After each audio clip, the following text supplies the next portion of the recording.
evil queens and their evil schemes. Well, that's a stretch.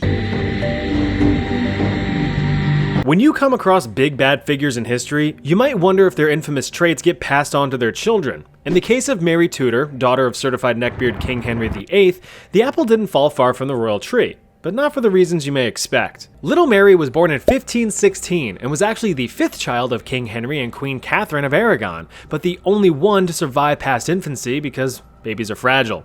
Henry loved his daughter and provided her with a healthy education in music and language with a strong Catholic upbringing. But the problem with his daughter was that she wasn't a son, so she wasn't seen as a suitable heir to the throne of England. Mary, what do you want to be when you grow up? Queen of all England.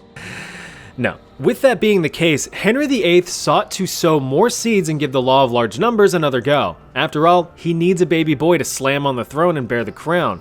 To do that, he sought to divorce the now barren Catherine for a wife that was a bit more fruitful. Henry then lumbered down to present his case to the manager of the Catholic Church, the Pope. "No way, Henry, them's against the rules," said the Pope. But Henry argued, I'm the king? I'm the one with absolute power. And annulled the marriage anyway. That little act of defiance was a precursor to the English Reformation, which toned down the Pope's authority within the Catholic Church.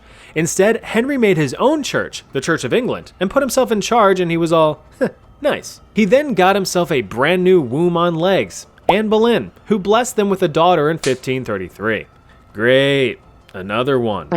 When he divorced Catherine and started slop-flopping with Anne, Henry illegitimized Mary's claim to the throne and stripped her of her royal titles. From that day forward, a seed of resentment and hatred within Mary took root that would continue to grow for years to come. Eventually, Henry got his heir. Little Edward VI spawned into the world in October 1537, but had connection issues and lagged out in 1553 at the age of 15, a short 6 years after Daddy Henry himself expired. Blech. With no other heirs, there was really only one person who could take the throne, Lady Jane Grey, King Henry VIII's great niece. But Mary was royally ticked off, being all... After gathering a gaggle of supporters, Mary had Lady Jane's 16-year-old dome lobbed off and took the throne. Now in power, Mary's main goal was to re-establish Catholicism as the one true religion within England, since evil Papa Henry played a part in the Protestant Reformation, which diminished Catholic support. To help with that, she went and married Catholic fanatic Philip II of Spain, which was in the middle of the highly unexpected Spanish Inquisition at the time. She also reinstated heresy laws and began her purge of heretics within England. Basically, if you weren't or didn't want to be Catholic, then you could just get out. But Protestants protested her authority. No, it's just one word. Oh, that makes much more sense. With some light pushing and heavy shoving from her new husband, Mary decided to fight fire, with actual fire, by burning people. From 1555 to 1558, Mary had almost 300 people burned at the stake for heresy, truly believing that it was the only way to cleanse England of blasphemous false religions. To her, it was a God-given mission to rid the world of these heretics, and the people of England would realize in time that it was for the greater good. But the only thing that they realized was that she was a few sandwiches short of a picnic. Her scorched earth approach tanked her political approval rating and tarnished the image of Catholicism. She ultimately got down with the sickness in 1558 at the age of 42. Because of her violent antics, Queen Mary I of England is forever remembered in history as Bloody Mary, which is also a pretty disgusting drink. If you want your shot at claiming a throne, you're gonna have to start cracking skulls. Which is what Empress Wu ZeTian would eventually do. Empress Wu officially ruled over the Second Zhou dynasty in China from the year 690 to 705. She was known for having extremely high intelligence, strong political competence, and superior ambition. But history overshadowed her strengths with a reputation as one of the cruelest rulers in China's history. Though of course it has to be said that many of the individuals who wrote about her actions weren't exactly huge fans of being politically cucked by a woman. So perhaps some of the stories of her evil deeds are a bit exaggerated? Maybe. But maybe not. Born into a wealthy family with a loving and supportive father, Wu was granted a first-rate education in writing, politics, and music, a privilege not afforded to most women. In her spare time, she favored heavy reading in politics and boring government stuff, which made her more than capable of holding a position in political power, if she was a guy. But opportunity would soon come a-knockin'. Let me in. At just 14 years old, tales of Wu's intelligence and beauty made it to the imperial palace, and she was formally summoned to become an imperial concubine under Emperor Taizong. This basically meant that she was now one of the emperor's glorified slam pieces, but Wu knew that she was destined for greater things. Every journey starts with the first step, after all. The main duty of a concubine was to convert these into these. But Wu never did that. Instead, she would often find ways to openly discuss political affairs with the emperor, something that was certainly frowned upon for someone in her position. The emperor eventually went forever sleepy-bye, and his heir, Gaozhong, took the throne. As a side note, when an emperor died, any assigned concubines that produced no children were sent to become Buddhist priestesses, which is what happened to Wu. But Gaozhong summoned Wu back to the palace. This led to the belief that the two had a history of doing a little woohoo. Who? Wu. Not you. Now in the proud position of top-ranking concubine, it was time to climb higher. Her target? The Empress herself. Gaozhong's primary wife, Empress Wang, was a bit barren in the bush, and thus wasn't so good at the baby making. So Wu showed her a neat party trick and shot out 4 boys and a daughter, an act that gained strong favor with the emperor. Even Empress Wang herself adored the children, especially the newborn daughter. Oh, how cute is she? I know, right? You killed my daughter. Yeah, Wu allegedly demolished her own infant daughter and blamed it on the Empress, even going an extra step and accusing the Empress and her mother of evil spooky witchcraft. And you know what? Gaozhong believed it. So Wang is demoted, and Wu is made Empress, and immediately has Wang whacked for good measure. But this wasn't a normal execution. According to some sources, Wu had the ex-empress's limbs cut off and her remains placed in a vat of wine. And here, sir, is our house specialty. I can already tell that this is gonna have a nice body to it. Gaozhong continued his rule for several years, but historians believe that Wu was pulling most of the strings, strengthening ally relations and executing or banishing political rivals behind the scenes. While Gaozhong then kicked the bucket in 683. With plenty of eligible sons, surely a new emperor was around the corner. Except, no. Apparently, there are allegations that Wu had banished many of the princes and even had the crown prince poisoned. While she did have 2 sons serve as emperors, she remained the puppet master, just like with Gaozhong. But in 690, sole power was given to Wu, and she was now the Empress Regent, holy and divine ruler of all China. Now in power, the only way anyone could take it from her would be from her cold, dead, wrinkly hands. Across the years, many rebels and rivals took that challenge, lashing out in attempts to usurp her throne, but none were successful. She even exiled one of her own sons after his wife spoke out against her.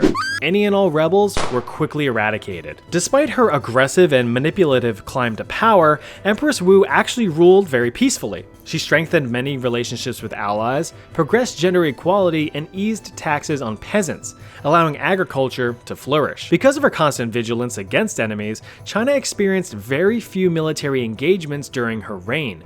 So yeah, since she had a pretty good run as Empress, it wouldn't surprise me if tales of her wrongdoings weren't completely fabricated or at least overly exaggerated as a way to sway public opinion. The Empress fell ill in 705 and was forced to give up the throne to her son. She died shortly after. When discussing violent history, Madagascar may not be the first thing that comes to mind. But this forgotten stepchild of an African island known for vanilla and bad movies was once home to the Kingdom of Imarina and the Marina people. In the 1800s, the throne was occupied by Queen Ranavalona I, sometimes referred to as Ranavalona the Cruel. A name like that is often earned, like Barry the Bashful or Dave the Dickless. With her reign saturated in the blood of her own subjects as well as foreigners, it's easy to understand why she earned her reputation as a merciless and brutal monarch. It all started way back with humble beginnings. Little Rana was actually born a poor peasant girl with an equally poor peasant family.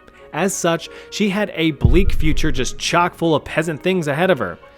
God, they were poor. But fate had other plans in store. Rana's destitute dad had casually stumbled upon a plot to assassinate the king at the time, and quickly warned him of the impending doom. After narrowly avoiding a classic comedy death, the grateful king demonstrated his gratitude by adopting Rana into the royal family and marrying her off to the prince. Now, Rana is royalty. Sweet deal, cause it could have just as easily been like, "Your Majesty, I just found these plans to have you assassinated." Good work, little peasant man. I would pat you on the head, but you're just too dirty. Also, I have to kill you as a safety precaution.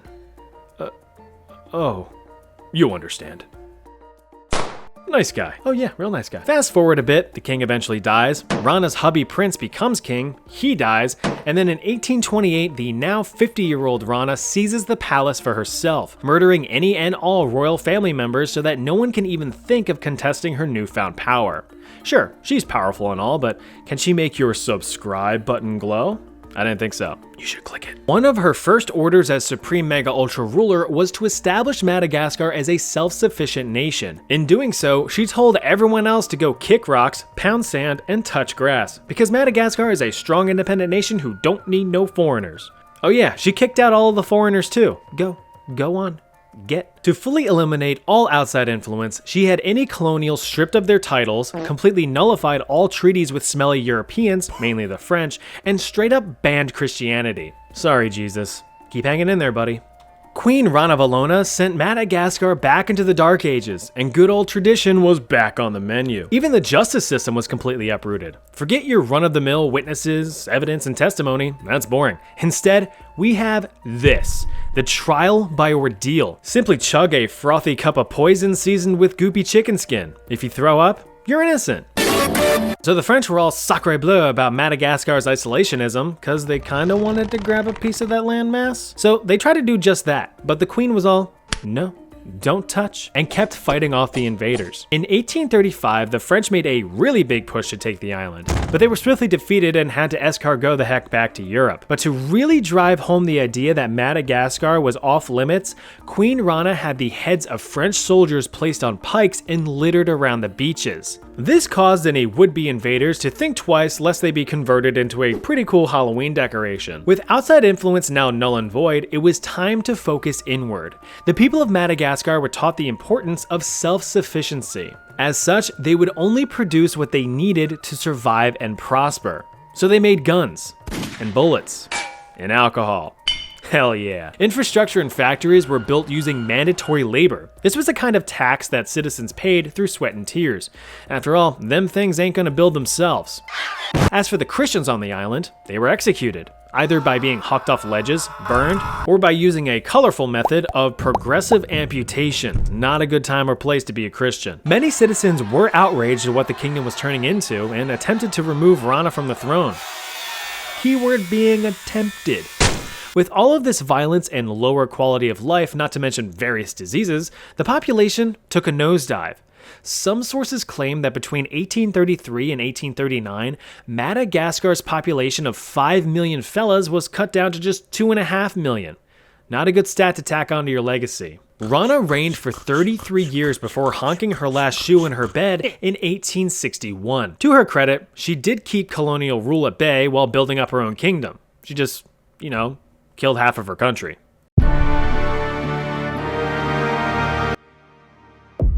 Yes, I know Elizabeth Bathory wasn't a queen. She was a countess, but her story more than makes up for it. So, as I said, Elizabeth Bathory was a countess in 16th century Hungary with quite the dark side to her. She is arguably one of the most prolific serial killers in all of known history. Horrific to many, wifey material to some. Now, I'll acknowledge that some scholars believe these accusations to be completely fabricated and merely a smear campaign against her image, but we like to have fun here. So, little Lizzie was born into a rich and powerful family and forcibly engaged this geometric anomaly of a human, Count Ferenc Nadasdy, at just 11 years old. Don't worry, he was 16. This move was one concocted by both of their families as a way to combine each other's wealth and influence, and it worked. However, being all rich and powerful meant that you didn't really have much to do but sit around and be rich. So sometimes you gotta numb that perpetual emptiness with a little bit of purpose. When we fast forward to 1602, rumors began to circulate amongst the Hungarian population about the Countess's brand new hobby, murdering children. You see, Elizabeth Bathory was accused of torturing and killing hundreds of innocent, wide-eyed, rosy-cheeked girls with the help of her 4 servants. But why, you ask? Some believe that she harvested the young girl's blood for eternal youth, bathing in it as a nightly ritual, like some kind of Hollywood elite. But there is zero solid evidence even remotely hinting that she ever really did this. In fact, those rumors didn't circulate until 100 years after her death. Others believe that she just liked doing it for the thrill of it, which is much more plausible. Messed up, but plausible. Her early victims were mainly adolescent peasant girls. With the help of her 4 servants, whose names look like they belong in an NHL hockey team, Elizabeth carried out the gruesome murders. I mean, these were nasty, so here's your warning. Victims were commonly beaten to death to the point of their bodies bursting open, with one particular victim struck over 500 times. Others were reportedly pricked with needles and stabbed all over their bodies. In the winter, some girls were dunked in a nearby creek on cold, chilly nights and left to freeze. In the summer, others were covered in honey and left to be a feast for the flies. Elizabeth herself enjoyed putting red-hot metal rods on or in her victims. In 1609, Elizabeth opened up a boarding school for young girls of noble birth. Dozens of girls entered this school, but none were ever seen again. And this was the tipping point. You see, no one really bats an eye when peasants disappear, but when it's rich girls? No. That changes things. And now more people got involved, all the way up to the Hungarian king, who ordered a formal investigation. After a year of gathering hundreds of potential witnesses who claimed to have seen Elizabeth and the gang disposing of corpses, they were all properly arrested in 1610. Afterward, the accomplices testified separately, providing known body counts and horrific details of the deeds, even cross-confirming each other's stories.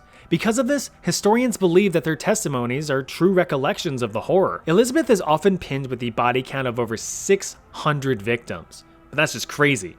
In reality, historians believe the real number to be much lower, probably only around 300. Oh, that's still a lot. All 5 were tried and convicted, with only 3 of the 4 accomplices being executed. Elizabeth avoided the death penalty, but was ultimately imprisoned within her very own dungeon, with limited contact to others for the rest of her life. A life that lasted only 4 more years. And that's the end of her story, but not the end of yours, because here's another video. So do the stuff and the thing, and I'll see you over there.